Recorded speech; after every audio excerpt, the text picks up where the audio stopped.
এভাবে লুজ না, এই যেভাবে, এই সে নিউট্রাল থেকে এই সে ফার্স্ট গিয়ার থেকে নিউট্রাল করবেন, এভাবে নিউট্রাল করে হয়েছে এই যে 2 গিয়ার, 2 থেকে নিউট্রাল করে 3 গিয়ার, 3 থেকে নিউট্রাল করে 4 গিয়ার, 4 থেকে নিউট্রাল করে এই যে রিভার্স গিয়ার। এবার রিভার্স গিয়ার আর 1 আর 2, এই 1 আর 2 কিন্তু কিছু ব্যবধান আছে, যেমন এই ফার্স্ট গিয়ার ফালাইবেন, এই যে সিট আছে, এই যে সিট, এই সিটের বামের দিকে চাপ দিবেন, বামে চাপ দেন, এভাবে না এভাবে, এই যে এভাবে ধরিয়া এভাবে চাপ দিয়া এই সে আপনার ফার্স্ট গিয়ার। এবার এই হাত সরাই দেন, হাত এখানে নেন। এবার ক্লাসের চাপটা যে, ক্লাসটা কিন্তু ছাড়বেন না, কী কারণে? কারণ আপনার গাড়ি এখন কিন্তু গিয়ারে পড়ে রয়েছে।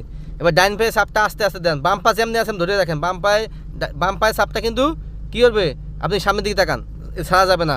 এবার ডাইন পায়ে চাপটা আরপিএমটা হচ্ছে, এই যে আরপিএমটা এখানে উঠান, এই 1000 উঠান, আস্তে আস্তে আস্তে আস্তে আস্তে আস্তে আস্তে, হ্যাঁ একটু উঠান, হ্যাঁ হ্যাঁ গুড।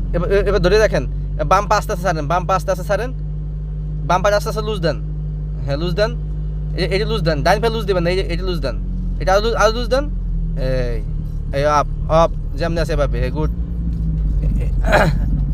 আরপিএম বাড়াবেন না, আরপিএম বাড়াইয়েন না, আস্তে, এই ডাইন পা গতি কমাই দেন, ডাইন পা গতি কমান, ডাইন পা গতি 1000 নিয়ে আসেন, 1000 থাকবে, হ্যাঁ গুড, এভাবে, হ্যাঁ।